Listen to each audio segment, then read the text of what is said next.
26 de mayo, lunes, como ya te hemos comentado en esta editorial, un lunes más y un lunes más que despertamos con Jesús, con el pastor Alberto Ares. ¿Qué tal, pastor? Buenos días. David, buenos días, ¿qué tal? ¿Cómo estás? Yo de maravilla, gracias a Dios, contento, ilusionado de tener una nueva oportunidad de estar aquí contigo. Gracias a Dios, de verdad que podemos contarlo, podemos estar juntos nuevamente, porque has tenido, yo creo, un viaje maravilloso, has tenido un viaje que de verdad lo has gozado, gracias a Dios. Sí, como dice mi mujer, gracias que pude ir a Jerusalén, pero gracias que pude regresar, dice ella.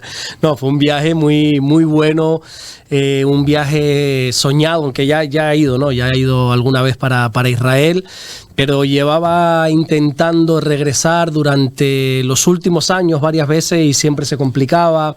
De hecho, la última vez tenía para noviembre del año pasado y un día antes se canceló el vuelo, otras veces también. Bueno, en definitiva, lo he intentado varias veces y gracias a Dios pude ir ahora. La tercera o la cuarta fue a la vencida. Antes de empezar con el programa, pastor, si le parece, vamos a empezar un poquito a hablar de esas fotos que tenemos aquí también. Algunas fotillos ahí, sí. Aquí, la verdad, y también hubo bautizos, ¿no? Sí, exactamente. Mira, si quieres, la anterior foto, la que acabas de poner junto con mi pastor, José Manuel Sierra, ese es el mar de Galilea.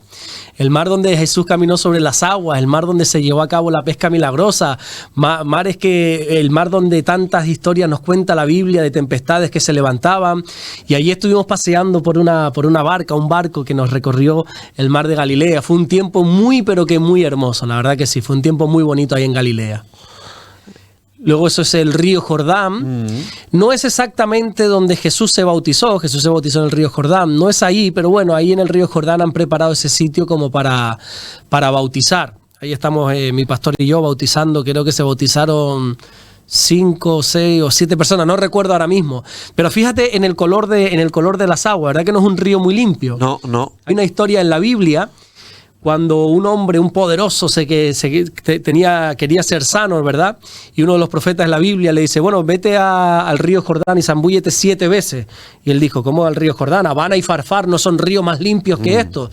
Y claro, y no llegas a entenderlo hasta que llegas allí y te das cuenta que el río Jordán no es muy limpio, pero bueno, también ocurren cosas muy hermosas en la Biblia a través de este río, y allí tuvimos la oportunidad de bautizar a varias personas. Fue un tiempo muy, pero que muy hermoso, la verdad que sí. Tenemos más fotos, por ejemplo, está aquí, pastor. A ver. Mira, ¿sabes? Te he pasado esa foto, ¿sabes por qué? Porque creo que hace poco estuve hablando en una de las prédicas de cuando a Pablo lo encarcelaron en Cesarea. No sé si recuerdas que te estuve hablando un poquito de esa cárcel donde estuvo 2 años. Ese es el lugar exacto donde Pablo estuvo 2 años preso. Esa es la celda de Pablo. 2 años. En Cesarea, aquí. Sí. Ahí estuvo 2 años porque el gobernador esperaba que Pablo le sobornase, que le diese dinero. Pablo, viendo que no había, que nadie le estaba dando una solución, apela al César, y de ahí lo trasladan a Roma. Y es cuando en el camino ocurre aquello que te explicaba del barco, que vino una tempestad, bueno, una serie de cosas. Pero esa es la celda donde Pablo estuvo preso 2 años en Cesarea la Marítima. Ahí, bueno, yo creo que mi cara lo dice todo. Total, yo estaba ahí como un niño. O sea, a mis espaldas está la hermosa Jerusalén, la preciosa ciudad de Jerusalén, una ciudad hermosa, preciosa, la mires por donde la mires. Ahí estoy justamente en el monte de los Olivos, en ese monte donde Jesús solía subir a cada rato a orar, dice la Biblia, ya sea acompañados, ya sea en soledad, pero pasaba muchas horas orando el Señor ahí en el monte de los Olivos.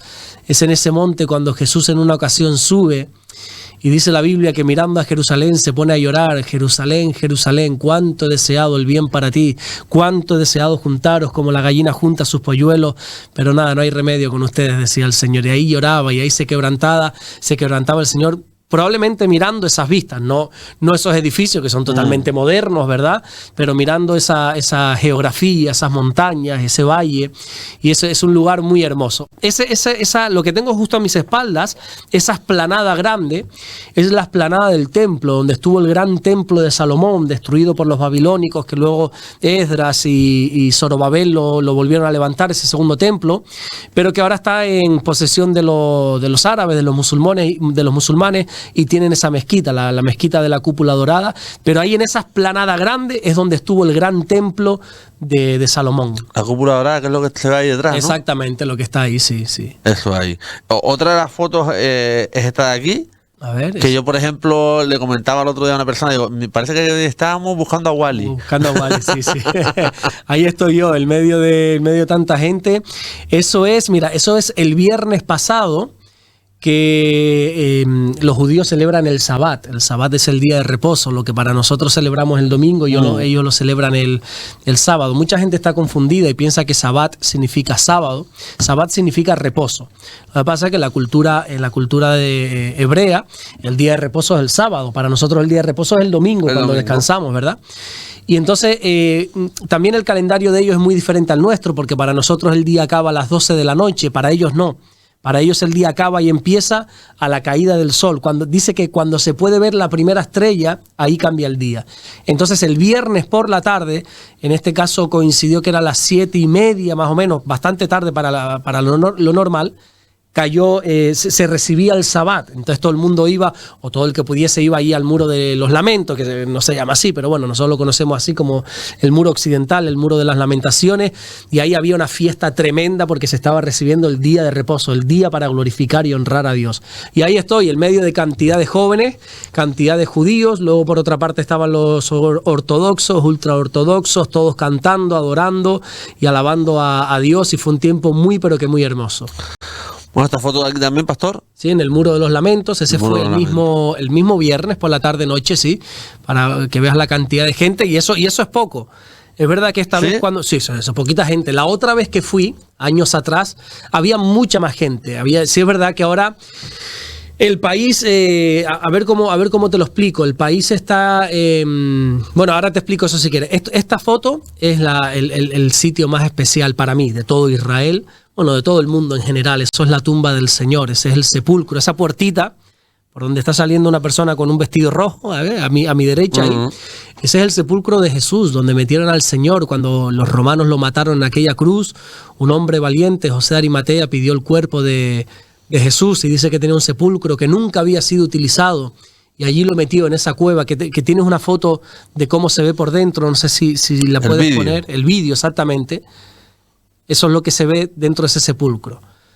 Ahí está. Jesús estuvo ahí a la izquierda, en el centro es donde se colocaba la gente, llorando, ¿verdad? Y a la izquierda es donde estuvo el Señor allí muerto durante 3 días y allí resucitó. Allí, en esa tumba, en ese lugar que están viendo ustedes, bueno, los que estén escuchando la radio ahora mismo no lo ven, pero aquellos que lo están viendo por el canal de YouTube o por el Facebook de la radio, ahí cambió la historia de la humanidad.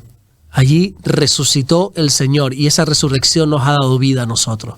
Amén. Es algo increíble, increíble. De verdad que sí. Bueno, tuve la oportunidad de estar ahí bastante rato a solas, orando, tranquilo, y la verdad que se siente una paz, una tranquilidad hermoso, muy hermoso, de verdad. Pastor, se comentaba antes, ¿no? Lo que tiene en la cabeza, para que la gente lo entienda, ¿cómo se llama, Pastor? Eso es lo que se conoce como la kipá. Me lo pongo no porque yo sea judío, ni muchísimo menos. Yo tengo clara mi fe, yo soy cristiano, lo tengo claro. Pero para entrar ahí en el cótel, en el Muro de los Lamentos, estás obligado a ponerte eso, no podías entrar sin cubrirte la cabeza. Todos los judíos tienen como mínimo eso sobre sus cabezas, la kipá. ¿Qué representa? Que siempre estás bajo la cobertura de Dios. Ellos simbolizan, ya sea a través de ese sombrerito pequeño o de un sombrero más grande, como que hay algo por encima de ti. Es como un recordatorio constante y permanente que siempre hay algo, en este caso Dios, que está por encima de nosotros, que es el que nos gobierna, es el que nos manda las directrices a seguir. Y entonces, pues bueno, te recuerda y le muestra a los demás también que sobre ti hay alguien siempre gobernando tu vida. Amén. Bueno, pues si le parece empezamos. Sí, perfecto. Vamos a empezar con uno de los últimos cultos. Exacto. Aquí en la iglesia de Puerto Rosario, 11 de la mañana, Morrojable a las 6, por favor. Exacto. Bueno, como te he estado diciendo, he estado fuera estos días. Me ha coincidido 2 domingos fuera porque el viaje era de lunes a lunes, pero el lunes que salía de Madrid, muy tempranito, tuve que irme el domingo anterior. Bueno, para resumirte, he estado 2 domingos fuera, así que si quieres te comento el último jueves que estuve predicando, miércoles que estuve predicando aquí, que la otra vez también te hablé de Hechos capítulo 15, y tuvimos que cortar porque ya se nos había alargado ya. Nos pegamos aquí 5 horas, ¿verdad? Hablando prácticamente. Pero bueno, en Hechos capítulo 15, recordemos que esto se conoce como el Concilio de Jerusalén. empiezan a haber problemas, la iglesia crece muchísimo en número, en madurez, crece, ya son miles y miles y miles de creyentes por muchas partes del mundo, pero con ese crecimiento también vienen los problemas, eso es inevitable. Y en Antioquía, un sitio donde estaba Pablo y Bernabé, pues empezaron a meter falsas enseñanzas, unos que venían de Judea, supuestamente enviados por la iglesia, todo mentira. Venían a enseñar que había que circuncidarse, que había que guardar la ley de Moisés, y Pablo y Bernabé, discutiendo fuertemente con ellos, dijeron: esto no se puede enseñar aquí, esto es mentira. Bueno, en resumen, se llevó a cabo en Jerusalén un concilio para ver qué respuesta le damos a esto, porque esto está proliferando, esto está creciendo, esta falsa enseñanza de que se tienen que circuncidar, de que hay que añadir obras a la gracia, a la obra de Jesús. Y entonces la iglesia se reúne Jacobo, que es el pastor de la iglesia de Jerusalén, allí se reúnen todos los apóstoles, los discípulos, miles y miles de creyentes, y allí se determina qué hacer.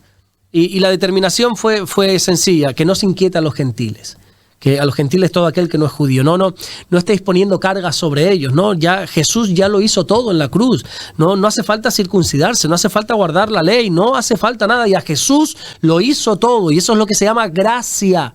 Entonces la iglesia determina que vivamos por fe, por la gracia de Jesús, de que la salvación es solo por gracia, no por obras para que nadie se gloríe. Enseñaría más adelante Pablo en una de sus cartas. La salvación es por gracia. Si tú te circuncidas, eso no sirve de nada. Si tú, los judíos es que tienen una cantidad de ritos, David, que no te lo puedes ni imaginar. Ellos se lavan las manos no sé cuántas veces. Bueno, tienen que hacer un sinfín de rituales. Y entonces la iglesia llega a la conclusión de que todo eso es en vano, todo eso no sirve de nada en cuanto a la salvación. La salvación es únicamente por gracia. Ahora bien, hay tres cosas que sí hay que hacer, no para ser salvos, sino para poder caminar correctamente en la vida cristiana. Primero, que nos apartemos de fornicación. Ese es el concilio que se llegó en Jerusalén, Hechos capítulo 15. Apartarnos de todo lo que tenga que ver fornicación. Fornicación es deseo, ¿cómo se dice? Se me fue ahora mismo. Fornicación es todo lo que tiene que ver desorden, esa es la palabra, desorden sexual. No solamente tener relaciones sexuales antes del matrimonio, sino extramatrimoniales, todo lo que tenga que ver, incluso fornicación tiene que ver también con pornografía, tiene que ver con miradas lujuriosas. Jesús dijo: no solamente adultera el que se acuesta físicamente con una mujer, sino el que la mira para codiciarla. O sea, todo lo que tenga que ver con desorden sexual, la iglesia dice: apártate de eso. Luego, la segunda conclusión que llegan es: apártate de todo lo que tenga que ver con la idolatría. Todo lo que sea idolatría, apártate, rechaza por completo la idolatría. Y lo tercero y más curioso, que creo que te lo dije la semana pasada, es: absténganse de comer sangre. La sangre no se puede tomar. Ya, yo sé que hay gente, como decíamos la semana pasada o la anterior, no recuerdo ahora, que come morcilla y que le gusta la sangre. Pues a mí lo que hagan los demás me parece estupendo, pero yo entiendo que la Biblia dice no una, sino dos veces en este capítulo, de Hechos capítulo 15, que no se puede comer sangre. Todo esto tiene una explicación. La explicación, no sé si te la di, lo siento si te aburro y te digo lo mismo, pero para que quede claro. Partir de que yo no voy a condenar a nadie. Yo, por ejemplo, si tú y yo nos sentamos a comer juntos y yo te veo comiendo sangre, yo no te voy a condenar. Probablemente te diga algo, ¿no? Te diga, sabes que la Biblia dice esto y aquello, ¿no? Porque creo que estoy llamado a eso, creo que estoy llamado a predicar, no a condenar. Entonces yo te enseñaría lo que la Biblia dice, pero si tú quieres seguir comiendo sangre, pues come tú lo que bien te apetezca, ¿no? Pero todo me es lícito, pero no todo me conviene, creo yo, ¿verdad? Total.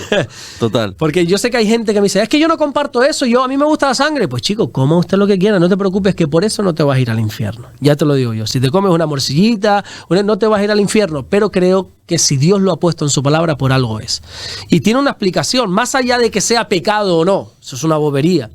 La explicación es que gran parte de la iglesia en aquel entonces provenía del judaísmo.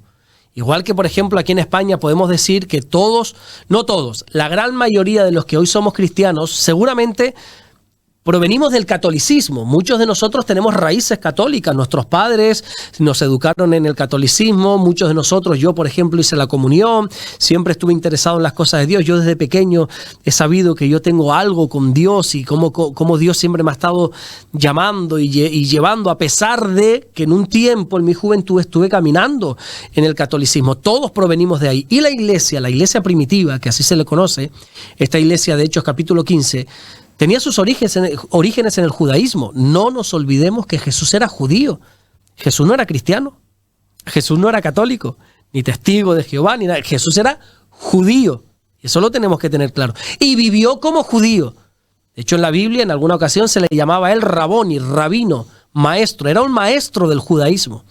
Hay una parte en la Biblia, me estoy yendo mucho, pero ahora cogemos otra vez el camino central. Hay una parte en la Biblia donde dice que en una de las sinagogas, que Jesús iba como de costumbre, Jesús se congregaba todos los sábados en la sinagoga, se le dio a leer la Torá, se le dio a leer la palabra de Dios, que es cuando él dice que puesto en pie, leyó y casualmente le tocó leer esa profecía del Espíritu de Dios está sobre mí por cuanto me ha ungido para dar buenas noticias a los pobres, etcétera, etcétera, etcétera. Y Jesús, cuando cerró la Biblia, enrolló los rollos de la Torá, dijo: esta profecía se ha cumplido hoy delante de vosotros, yo soy ese Mesías, ¿verdad? O sea, ¿y qué quiero decir con esto? Que a Jesús, que a una persona que se le permita leer la Biblia, la Torá en este caso, una sinagoga, es porque tiene un peso importante ahí. Tú o yo vamos a una sinagoga, bueno, es que no es que no se nos deje leer, es que no se nos deja ni hablar. Nos sientan en las últimas filas ahí. Entonces, Jesús tenía una muy buena reputación hasta que empezó a hacer lo que hizo, ¿no? Él venía del judaísmo y la iglesia tiene sus raíces en el judaísmo. Todos los apóstoles venían del judaísmo, todos los escritores, salvo Lucas, vienen del judaísmo. Entonces en el judaísmo estaba totalmente prohibido consumir sangre. Entonces que una persona consumiese sangre era visto como una abominación, era un acto totalmente impuro. Entonces Jacobo, como pastor de la iglesia, que lo que busca un pastor siempre es la unidad, es la reconciliación, es la paz, yo creo que es por ese motivo que dice que todo el mundo no tenga fornicación, no tenga idolatría y que no coma sangre. Estas dos cosas tienen que ver por pecado, esta última cosa de la sangre tiene que ver por el amor, por unidad. Porque si tú comes sangre, está haciendo de tropiezo a este judío que todavía tiene raíces en el judaísmo, todavía está intentando cambiar su mentalidad, está intentando entender que ahora es todo por gracia y no por obras, así que no seas de tropiezo. La Biblia dice que no podemos poner tropiezos a los demás. Por ejemplo, ¿beber alcohol es malo? Te pregunto. ¿Qué crees que dice la Biblia? Yo creo que no, lo que es malo es emborracharse, ¿no? Literalmente dice eso la Biblia. No os embriaguéis. Lo puedes beber, yo en mi caso no bebo. No bebo ni cerveza ni alcohol. No bebo porque no me gusta. Mucha gente me dice, que como eres pastor, como eres cristiano. No, es que no me gusta, no me llama la atención.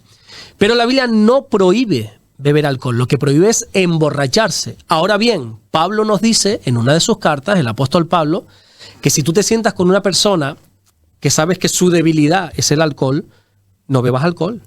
No, pero es que beber no es malo, yo puedo, sí, pero si este vaso de vino, esta cerveza, va a ser piedra de tropiezo para el otro, no lo hagas. Entonces lo de la sangre tiene que ver con la unidad, con el amor, porque si los gentiles empezaban a comer sangre, que no es pecado, van a ser piedra de tropiezo para los demás. Y nosotros estamos llamados, como dice la Biblia, a que todo lo que hagamos sea para edificación. Hay cosas, David, que no son pecado, pero que no debemos hacerlas. ¿Por qué? Porque eso puede molestar a los demás. Eso puede ser piedra de tropiezo para los demás. Por ejemplo, yo le digo mucho a los jóvenes, ¿ver la tele 5 horas al día es pecado? ¿O estar con el móvil 5 horas al día es pecado? No, pero no te conviene. Entonces, hay cosas que no son pecado, pero no nos convienen. Todo nos es lícito, dice la Biblia, pero no todo conviene. Entonces, la iglesia en Jerusalén llega a ese convenio, a ese concilio, ¿verdad? Esas tres cosas. Fuera idolatría, fuera fornicación, no coman sangre. Entonces, ¿qué hace Jacobo? Escribe una carta. Porque antiguamente no había correos electrónicos, no había WhatsApp, no había videollamadas para llamar a la iglesia de Antioquía. Oye, mira que al final hemos llegado a este acuerdo. No, se escribía una carta, ¿verdad? Se escribía la carta, mira, todo esto. ¿Y la carta cómo se enviaba? Bueno, pues la enviaron con Pablo, Bernabé y había otros 2 hermanos que la fueron llevando. Todo esto está escrito en Hechos capítulo 15 del versículo 20 o 21, 22 en adelante. Y escogieron a 2 hombres. Escogieron a un hombre llamado Judas y a otro hombre llamado Silas. Pero hay una curiosidad en el versículo 22, porque dice que escogieron a estos 4 hombres, Pablo, Bernabé, Judas y Silas, pero Judas le pusieron el sobrenombre de Barsabás. Bar significa hijo, Sabás probablemente era el padre, y se le dijo, bueno, tú te llamas Judas, pero vas a ser Barsabás. Porque Judas hoy lo reconocemos como el traidor, ¿verdad? Yo creo que nadie en su sano juicio se atrevería a poner a su hijo Judas, pero Judas es un nombre precioso. Pasa que ya nuestra mente lo asocia a la traición, a la entrega que hizo este malvado hacia nuestro Señor. Pero Judas significa alabanza. El Señor sea alabado, sea exaltado. De hecho, Jesús viene de la tribu de Judá. Yo estoy convencido que si Judas no hubiese entregado a Jesús, muchos de nuestros hijos se llamarían Judas, porque es un nombre, el significado es muy, pero que muy bonito. Pero ya lo hemos asociado a la traición. Por eso dice, y a Judas por sobrenombre, Barsabás, entonces los enviaron. Y yo te pregunto, ¿por qué escogieron a Judas y a Barsabás, a Judas y a Silas? Bueno, entendiendo que a Pablo y a Bernabé los escogieron para llevar esta carta, esta aclaración a la iglesia de Antioquía, porque Pablo y Bernabé estaban allí, pero ¿y a Judas y a Silas por qué? Bueno, la Biblia lo dice, porque ellos eran varones principales entre los hermanos. Aquí yo saqué una enseñanza, creo, muy interesante, y es que la iglesia no pone al frente de las filas a los amigos, a los hijos. La iglesia no trabaja por nepotismo. ¿Sabes lo que es el nepotismo, no? Por ejemplo, la monarquía trabaja por ¿eh? Me acabas de coger. Nepotismo es monarquía. Felipe es rey porque Juan Carlos era su padre. Claro, por herencia. Por herencia. Eso tiene el nombre de nepotismo. No, en la iglesia no es así. O sea, mi hija no va a ser la que va a llevar las riendas de la iglesia cuando yo no esté. Si Dios la llama, eso sí. Pero no porque sea mi hija. En la iglesia no se pone al frente a los hijos, no se pone al frente a los amigos, ¿sabes? Como este me cae mejor. No, la iglesia se pone según la fidelidad a los llamados de Dios. Por eso dice la Biblia que pusieron varones principales de la iglesia, que era Silas y que era Judas llamado Barsabás. Entonces sacaba esa enseñanza, hay que saber a quién se pone en el liderazgo de la iglesia. Hay que saber a quién se pone como pastores de la iglesia. Yo conozco pastores que están en el ministerio sin tener llamado de Dios.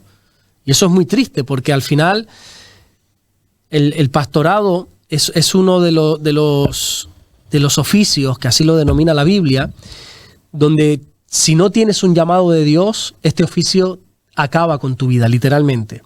Es un oficio tan pesado, de tanta carga y de tanta responsabilidad, que yo creo que si Dios no te ha llamado es imposible llevarlo a cabo. Yo con el pasar del tiempo, que tampoco llevo muchos años, creo que no llevo todavía 15 años en el pastorado, gracias a Dios he entendido, me falta muchísimo por aprender, te lo garantizo, pero gracias a Dios he aprendido, primero, que es Dios quien ha puesto este llamado en mí, y sobre todo, que el dueño de la obra es Dios. Yo simplemente soy el pastor de la iglesia. El pastor es el que coge a todo el rebaño y se lo lleva a comer pasto fresco, ¿verdad? Que coma bien. Pero el pastor de pastores es el Señor. El que guía es el Espíritu Santo. Yo no soy dueño de la iglesia, no soy propietario de la iglesia. La cabeza de la iglesia es Jesucristo. Dios es el dueño de la iglesia. Él es el que la ha comprado a precio de sangre, dice la Biblia a través del apóstol Pablo. Y yo simplemente soy un mero servidor de Dios, que en este caso Dios me ha puesto por obispo, Dios me ha puesto por pastor para cuidar la grey de Dios, como dice la Biblia, pero mi responsabilidad no es otra salvo pastorear. La función del pastor son dos, es pastor y obispo, que es como la Biblia lo denomina. El pastor es el que alimenta, obispo es el que vigila, el que ve. El obispo era el que estaba en un rebaño de lejos mirando que no viniesen los lobos, era el atalaya, el que miraba constantemente. Ese es el trabajo de un pastor, ser pastor y ser obispo, mirar y cuidar y alimentar.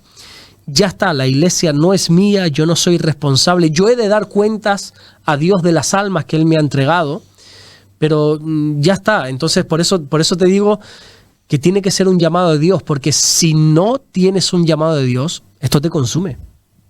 Porque el pastor no descansa, el pastor no es un funcionario que trabaje de 8 a 4, es un trabajo 24 horas, 365 días. Yo estaba por ejemplo, ahora en Israel, y en mi mente todo el rato, ahora tenemos culto, ahora tenemos un grupo de hogar, ahora tenemos esto, siempre pensando, no llego a desconectar, todavía no he llegado a ese nivel de poder desconectar. No sé si algún día Dios me dará la capacidad de hacerlo, pero lo que te digo es que para poner a alguien en el frente de una iglesia hay varios requisitos. Por ejemplo, Pablo dice, no pongas a un neófito, a uno que no entienda de Biblia, pero por amiguismo esto no sirve. Pusieron a Silas y a Judas por el tema de que ellos eran principales entre los hermanos. Y ahí, si quieres, pasamos a preguntas. No. Está mirando que el audio estuviese saliendo bien. Nada. No, pero te digo, porque si no, no vamos a tener espacio para preguntas. ¿Sigo? Sí. Tú córtame, si no, yo tengo aquí yo tengo 175 páginas aquí para hablarte del capítulo 15. Agüita, ¿eh? Sí, yo me enrollo como una persiana. Bueno, entonces... 5 minutos más le dejo. Venga, perfecto. Y luego tú me haces así y yo ya lo entiendo. Una vez estaba predicando, perdona que...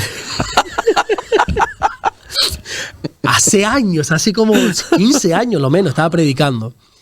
Y entonces no tenía reloj, y la iglesia, yo me había puesto un reloj en el fondo, no al principio para que nadie lo viera, sino en el fondo para yo guiarme, porque como has podido comprobar, yo me enrollo. Y no es de ahora, es de siempre. Yo soy así, me enrollo mucho. Entonces le dije a uno que se sentó en primera fila antes de empezar, mira, si ves que me enrollo, hazme una señal disimulada para ya ir cortando. Y en medio de la prédica, él estaba sentado en primera fila, me hace... ¡Corta! Digo, menos mal que le dije que me hiciera una señal disimulada. Toda la iglesia, bueno, tú imagínate. Pero entonces la iglesia envía a Pablo, a Silas, a Judas llamado Barsabás, a Judas llamado Barsabás, Bernabé, Pablo, estos 4, los envía. Y sucede algo muy, muy hermoso, porque en esa carta a los gentiles de Antioquía, dice el versículo 23 de Hechos 15, que comienza así: los apóstoles, los ancianos y los hermanos, a los hermanos de entre los gentiles que están en Antioquía, en Siria, en Cilicia, salud. Aquí hay algo tan poderoso, porque esta carta, donde se les va a explicar a los de Antioquía, que no se preocupen, que no se tienen que circuncidar ni nada de eso, comienza de una manera muy hermosa. Porque la iglesia de Jerusalén está denominando por primera vez a los gentiles hermanos. Les está diciendo a los hermanos que están allí en Antioquía. Lucas ya los había denominado hermanos a lo largo de la carta de Hechos. Tú vas a decir, no, pero es que yo ya he leído en Hechos cómo a los gentiles se le llama hermanos. Sí, eso es Lucas. Ahora es una carta firmada por la iglesia. La iglesia estaba aceptando a los gentiles como hermanos. A esos que rechazaban, a esos que cuando Pedro fue a predicar a casa de un gentil, de Cornelio, te hablaba de esto hace meses, la predicación de Pedro empezó: ustedes como gentiles saben que para mí como judío esto es una abominación estar delante de ustedes. Es asqueroso, perdón por la palabra, es asqueroso para mí estar delante de ustedes. Así empezaba Pedro a predicar a los gentiles. Pero ahora, esos que eran repugnantes, ahora dice, no, porque si Dios los ha aceptado, nosotros no somos quien para rechazarlo. Amén. Así que empiezan esta carta diciendo a los hermanos de entre los gentiles, ustedes son nuestros hermanos. La iglesia comenzó a aceptar como hermanos a los gentiles. Y aquí yo ya me iba por la línea de decir, hermanos míos, en la iglesia no hay hermanos de primera y hermanos de segunda. La Biblia nos enseña que Dios no hace acepción de personas y a todos tenemos que tratarlo por igual. Nosotros no podemos tratar de una manera más especial a los ricos que tratar de una manera más déspota a los pobres. Yo he estado... Yo tampoco quiero hablar de cosas, pero he estado en iglesias donde la primera fila es para la gente importante, para políticos, para esto, para lo otro, y a los demás quítate para allí para que se siente este. No, Dios no es así, Dios no hace acepción de personas. En una iglesia, cuando se hace acepción de personas y te dicen quítate tú porque aquí va otro, creo que ahí no se están haciendo bien las cosas. No quiero entrar en juzgar ni en no juzgar, pero a la luz de las Escrituras entiendo que todos somos iguales delante de Dios y que no hay ni buenos ni malos. Pablo le dijo a los Gálatas que ya no hay judío, ya no hay griego, ya no hay esclavo, ya no hay libre, ya no hay varón, ya no hay mujer, sino que todos somos uno en Cristo Jesús. Entonces la iglesia tiene que tratar a todos por igual, no podemos estar haciendo acepción de personas. Y contaba, ¿no?, cuando hablaba de este ejemplo, de cómo desgraciadamente en otro lugar donde yo estuve, ¿no?, ni siquiera aquí en Fuerteventura, en otra iglesia, hace muchos años, pues bueno, pues yo tenía un ministerio, estaba ayudando a ciertas personas que vivían en la calle y para llevarlos a la iglesia, pues yo era el único que los subía a mi coche y los llevaba y la gente los saludaba porque yo más o menos los obligaba, oye, tú no saludas a la gente que viene de la calle. Y una vez Dios me dio la oportunidad de hablarle del Señor a una familia muy pudiente de Tenerife, de los más pudientes económicamente hablando. Un día, si me permites, te cuento este testimonio porque sería precioso, pero para hacértelo corto, porque si no ya me vas a hacer la señal de corta. Yo le dije 5 minutos, pero yo creo que hasta la gente está pendiente de lo que está diciendo, pastor. Un día, recuérdame y te cuento esta historia porque es muy, muy bonita. Una familia muy pudiente. Bueno, al final fui a trabajar, a poner unas máquinas de aire acondicionadas a casa. Al final me quedé hablándoles del Señor. Toda la familia se entregó al Señor. Empezaron a venir a la iglesia. Claro, la primera vez que viene esta mujer a la iglesia, viene con un BMW que no entra por esta calle, viene con un bolso que eso vale más que mi casa junta, y viene con... O sea, porque ella era así, no, de hecho vino con lo más humilde, porque luego me lo confesó, ¿no? Yo fui de lo más humilde, porque era así, o sea, no fue para aparentar, ella es así. Lo que me llamó la atención es la respuesta de algunos hermanos de la iglesia, en cuanto la vieron. Hombre, no quiero decir el nombre porque creo que esta mujer todavía me sigue por las redes y a veces hombre, y la recibieron y yo digo, ¿y por qué a esta mujer la tratan así? Y a los que vienen de la calle ni le saludan. Entonces yo me entristecí en el corazón, ¿no? Porque dije, qué pena que a veces inconscientemente, ojo, a mí también me puede pasar, pero inconscientemente hagamos acepción de personas, ¿verdad? Un cristiano de primera y un cristiano de segunda. Y yo creo que no, que todos somos iguales delante del Señor. Amén. Bueno, muchas veces dicen que los que más roban tienen corbata y traje. Eso suelen decir, sí. Así que no sé. No me tires de la lengua porque si no empezamos aquí a hablar de eso. Ya, pero... ya hay que... Desgraciadamente. No es oro todo lo que reluce. Ahí está, exactamente. Bueno, pastor, ¿cómo afectan nuestras emociones a nuestra vida espiritual? Bueno, pues yo creo que las emociones a nuestra vida espiritual nos afectan de una manera drástica. Las emociones, si te das cuenta, influyen en absolutamente todo en nuestra vida, ¿verdad? Cuando nosotros estamos emocionados, ya sea con emociones buenas o malas o negativas, mejor dicho, bueno, eso afecta en cómo oramos, en cómo obedecemos. No es lo mismo orar cuando has recibido una alegría que orar cuando estás triste o estás enfadado. Afecta en cómo obedecemos, en cómo percibimos a Dios. Las emociones afectan en cómo actuamos, en cómo adoramos, ¿verdad?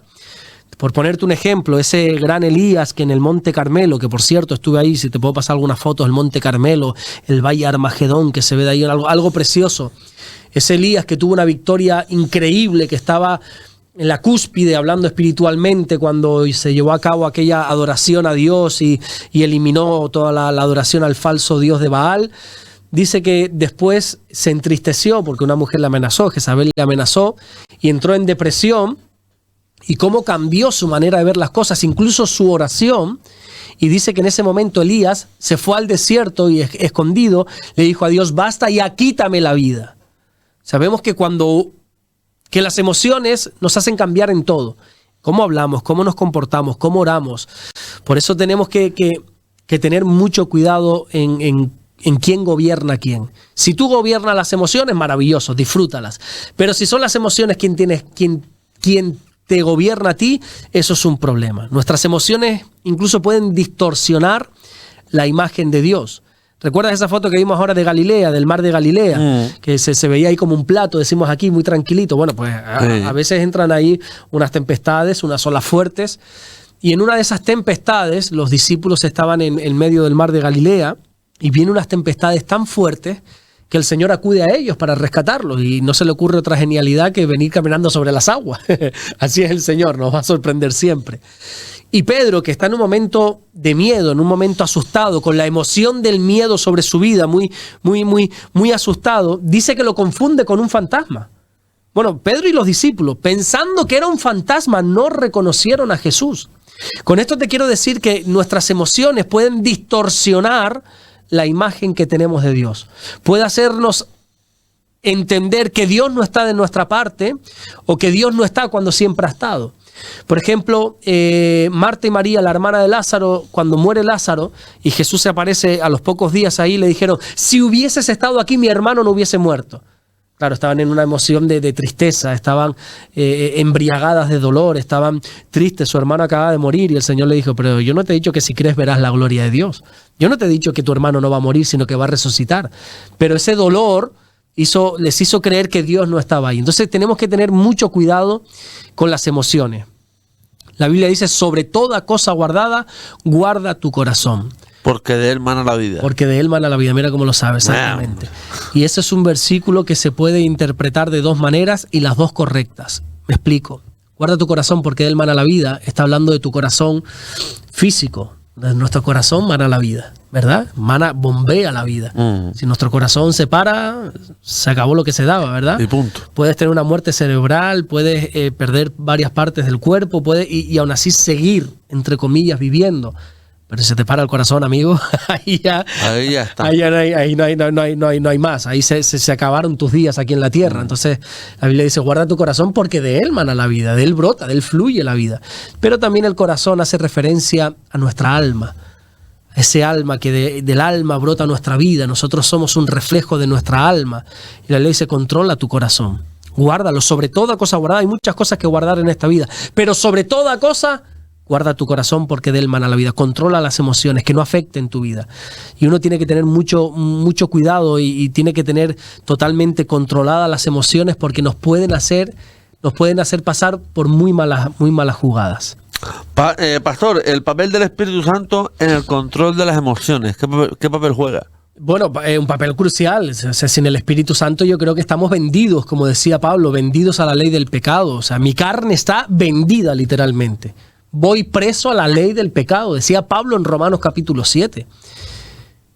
Sin el Espíritu Santo es imposible tomar las riendas de la emoción. Puedes, por un momento dado, tomar autoridad, pero enseguida vas a perder las riendas. Y el Espíritu Santo, que es el espíritu del dominio propio, porque Dios no nos ha dado espíritu de cobardía, sino de poder, de amor y de dominio propio, ese Espíritu Santo nos da dominio propio.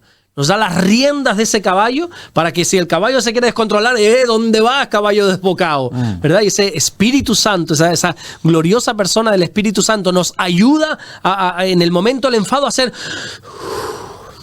a calmarnos. En el momento de estar alegres y cometer una locura, a calmarnos. El Espíritu Santo nos da dominio propio, nos da templanza, mansedumbre. O sea, sin el Espíritu Santo estaríamos totalmente perdidos. El Espíritu Santo nos da paciencia en medio de un enfado, nos da paz en medio de la ansiedad, nos da amor en vez de enojo, nos da gozo en vez de tristeza.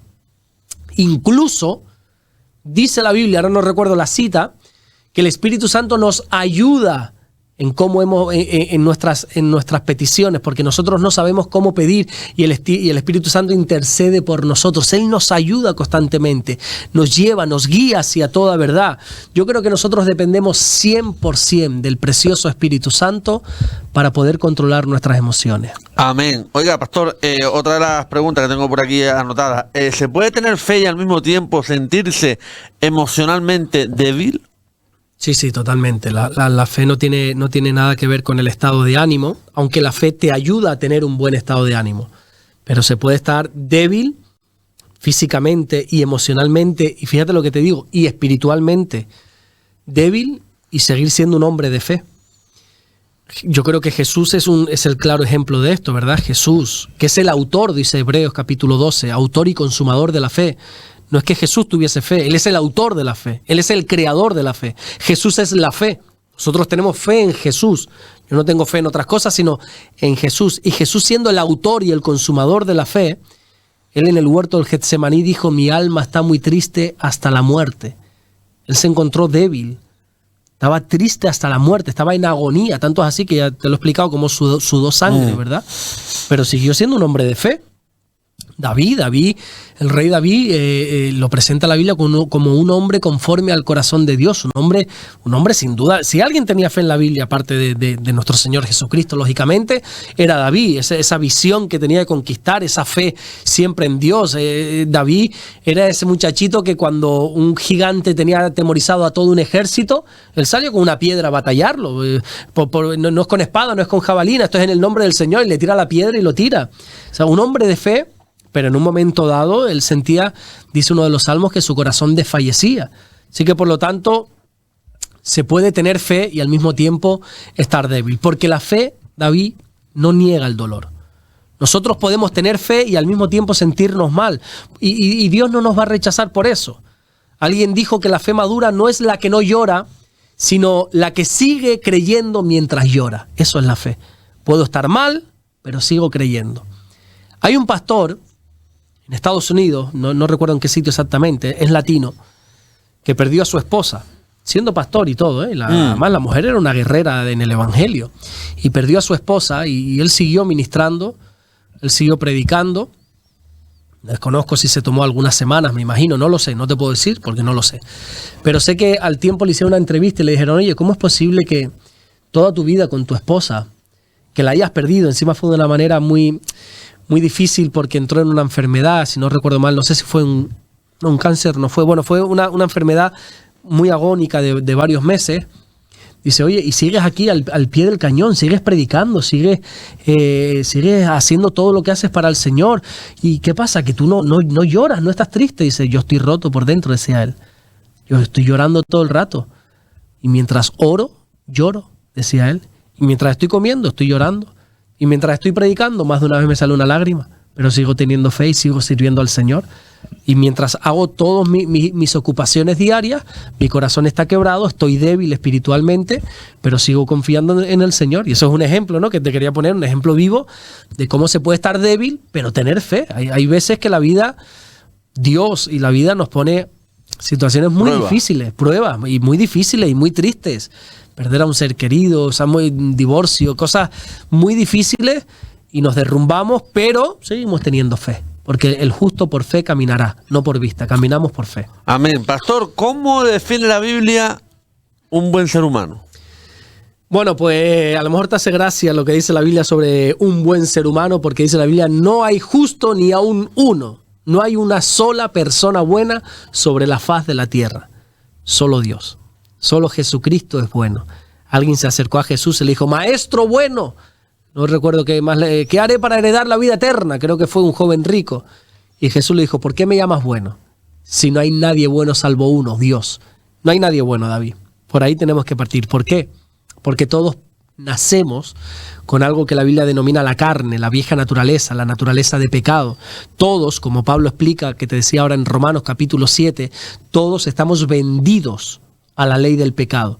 Pablo hace ahí una explicación impresionante en Romanos capítulo 7, porque dice, pero vamos a ver, si es que yo quiero hacer el bien y al final acabo haciendo el mal que no quiero, ¿cómo es posible? ¿No te ha pasado eso, que tú quieras hacer el bien y cuando menos te das cuenta dices, madre mía, la que he liado? ¿Qué hice? ¿Qué hice? Por favor, ¿qué hice? Y Pablo le pasaba eso. ¿Cómo es posible que quiera hacer el bien y acabo haciendo el mal que detesto, que aborrezco? ¿Cómo es posible? Empieza a explicarlo y llega a la conclusión, dice, hasta que hallo esta ley, que el mal mora en mí. ¿Quién me librará de este cuerpo de muerte? Este cuerpo me está llevando preso a la ley, a la ley del pecado. Soy un esclavo del pecado, decía Pablo. En la carne estamos vendidos, por eso no hay nadie bueno. Pero cuando uno recibe a Jesús en su corazón, cuando uno cree en Jesús, dice la Biblia, que el Espíritu Santo empieza a morar en nosotros. Ese mismo Pablo que dijo, estoy vendido, no puedo, no valgo, él le dijo después a los corintios, ¿o ignoráis que vuestro cuerpo es el templo del Espíritu Santo? Es verdad, tenemos un cuerpo, una naturaleza de pecado, pero ahora este cuerpo se ha convertido en el templo del Espíritu Santo. Y el Espíritu Santo produce un fruto en nosotros. Gálatas capítulo 5, versículo 22. Nos produce un fruto del amor, de la paz, de la benignidad, de la mansedumbre, de la templanza. Contra tales cosas no hay ley, dice Pablo. No somos buenos, Él es bueno. Yo creo que un ser humano bueno es el que ama a Dios y se deja usar por Dios. Porque si no, somos malos. Yo creo que sí, somos malos. Amén. Pastor, enseñanzas bíblicas más útiles para desarrollar empatía y compasión hacia los demás. Bueno, pues podríamos hablar en sí de toda la Biblia. La Biblia nos enseña a respetarnos, a amarnos. Hay unas reglas básicas, pero sobre todo yo creo que el segundo mandamiento es un claro ejemplo de esto. El segundo mandamiento, amarás a tu prójimo como a ti mismo. Está en la base de la empatía, el amor, el respeto, ¿verdad? Ser empático con el demás, ponerte en los pies del otro. La Biblia dice que la regla de oro, si no recuerdo mal está en Mateo 7, la regla de oro es trata a los demás como te gustaría que te tratasen a ti. Entonces, ¿cuál es una enseñanza bíblica? Pues la regla de oro, chicos, o sea, trata al prójimo como a ti te gustaría que te traten, tanto para lo bueno como para lo malo. Trata a los demás como quieres que te traten a ti. Jesús era empático con los demás. Jesús no era déspota, no era frío con los demás. Él era cercano. Él era una persona que tenía roce con las personas, que tocaba al leproso, que abrazaba al enfermo, que estaba con los desahuciados, que se sentaba a la mesa con los pecadores, con los desechados. Era empático, dice que veía a las multitudes y sentía compasión de ellas como ovejas que no tenían pastor. Era una persona cercana, tanto es así que los niños se le acercaban. Y tú sabes que nosotros sabemos fingir de las mismas maravillas, pero un niño no miente, ¿verdad? Por ahí hay un dicho que dice que los borrachos y los niños siempre dicen la verdad. Exactamente. ¿Verdad? Un niño, mi hija no sabe fingir. Mi hija, si no le caes bien, te lo hace saber con su cara o simplemente es así, se da la vuelta y ya está. Ya. Nosotros no nos cae bien. ¿Qué tal? ¿Cómo estás, hermano? Dios te bendiga. Y por dentro diciendo, pero que Dios te bendiga lejos. Pues somos así de hipócritas muchas veces, ¿verdad? Y quien diga que no, que tire la primera piedra. Pero los niños no. Y los niños se acercaban a Jesús y él dejaba que los niños se acercasen. O sea, Jesús era empático, era cercano, él trataba bien a los demás. Y yo creo que la parábola del buen samaritano es un ejemplo de esto. ¿Cómo ser empático? Pues chico, ayudando al que tiene una necesidad.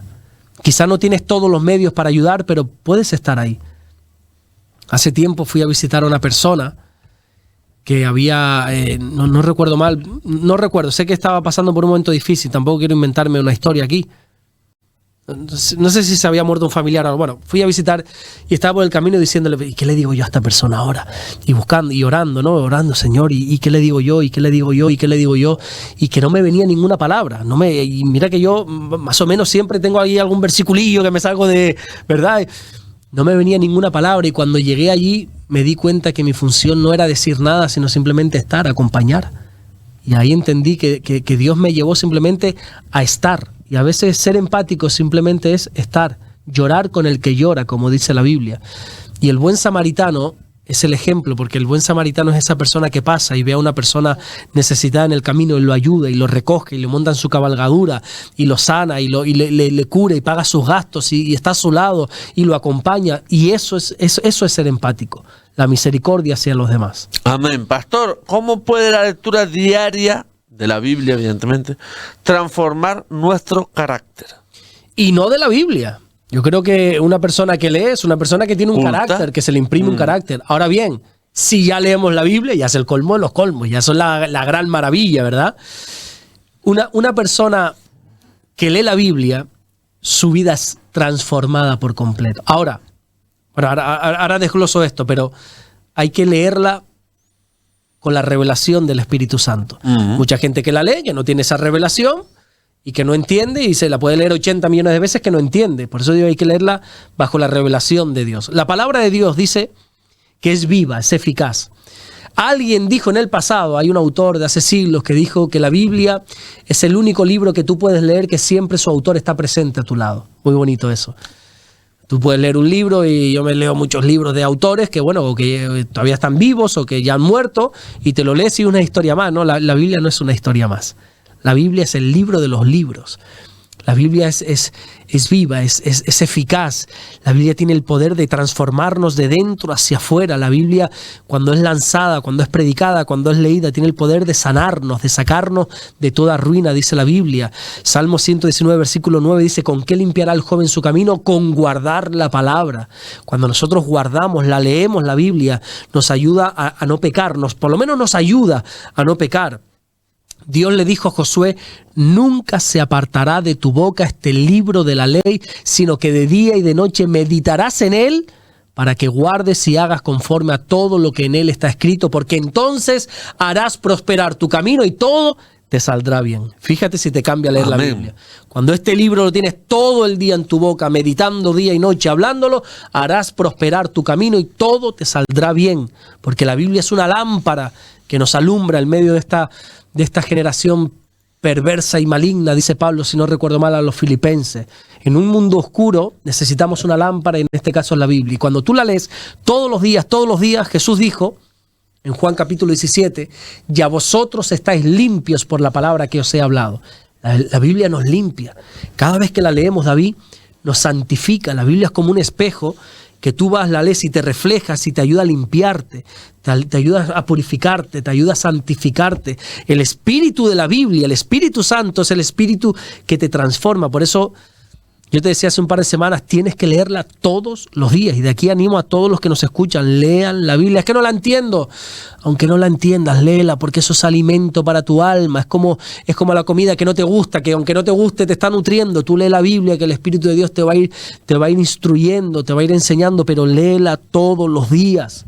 Todos los días hay que leer la Biblia. Pastor, me queda preguntarle, más preguntas en el espacio, sí, pero hay dos preguntas que quiero hacerle. Una es, Bienaventurada González 5583, dice, Dios los siga bendiciendo y sustentando en todas sus necesidades. Pregunta, ¿es correcto que una pareja que no está casada, pero sí son bautizados, celebren Santa Cena del Señor? Firma desde Argentina. Bueno, con esto de la Santa Cena, como dicen por ahí, cada maestrillo tiene su librillo, algo así dice el dicho, ¿no? La Biblia no dice quién puede y quién no puede tomar la Santa Cena. Cada iglesia ha puesto como unas normas, ¿verdad? Nosotros, por ejemplo, decimos, mira, que los menores de 12 años, pero esto no puede ser como una ordenanza, porque la Biblia, vuelvo y repito, no habla de esto. Nosotros decimos, mira, que los menores de 12 años no participen porque quizá no saben ni lo que están haciendo. Y aconsejamos que solo las personas que estén viviendo en santidad o las que por lo menos estén luchando contra el pecado participen de la Santa Cena. Porque la Biblia lo que sí nos llama es a examinarnos a nosotros mismos, ¿verdad? Y a entender, a discernir. Pablo usa literalmente esta palabra, discernir el cuerpo de Cristo cuando estamos participando. Yo creo que una persona que está viviendo en pecado, una persona que no tiene intención ninguna de cambiar ni de apartarse de su pecado, ¿para qué va a participar de la Santa Cena? Si la Santa Cena nos recuerda la muerte de Jesús y es nuestros pecados los que han matado a Jesús. Entonces, yo aconsejo siempre a la gente, mira, hasta que tu vida no esté en orden o por lo menos no estés luchando por estar en orden, te aconsejo no participes de la Santa Cena. Pero no te lo puedo ordenar porque así dice la Biblia. No, la Biblia no dice. Entonces, mi consejo es el mismo que da Pablo en la Biblia. Examinaos a vosotros mismos. Y otra última pregunta que preguntaron el otro día, que si donar sangre era pecado. Yo creo que no donar sangre, eso sí que es pecado. Si tienes la oportunidad de bendecir a alguien, de ayudar a alguien y más a través de donar sangre, pues chico, quien no quiera donar sangre por temas religiosos, porque dice que si la sangre, que si esto, que si lo otro, para mí eso sí que es pecado, ¿verdad? La Biblia dice, el que sabe hacer lo bueno y no lo hace, le cuenta como pecado. Mira qué versículo más hermoso me acaba de recordar. Pues sí. El que sabe hacer lo bueno y no lo hace, le es contado por pecado. O sea, si tú sabes que tu donación puede ayudar, bendecir y salvar literalmente la vida de una persona y no lo hace, eso sí que es pecado.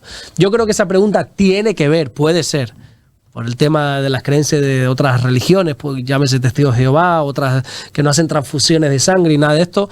Yo siempre que puedo dono sangre. Es verdad que no lo hago tanto como debería, pero a veces cuando vienen los camiones, mi mujer y yo hemos ido y hemos donado sangre y yo creo que hay que hacerlo. Y desde aquí hago un llamado, todo lo que se pueda donar y ayudar. Y creo que España es pionera, ¿no?, en la donación de sangre. Creo. Sí. Así que pecado es no ayudar, eso sí que es pecado. Totalmente. Pastor, Dios me lo bendiga. Muchas bendiciones y gracias, David, por este espacio. Gracias, de verdad. Dios te bendiga. Hacemos un altito pequeñito y enseguida el rebumbio con toda la actualidad deportiva. No te vayas, hasta ahora.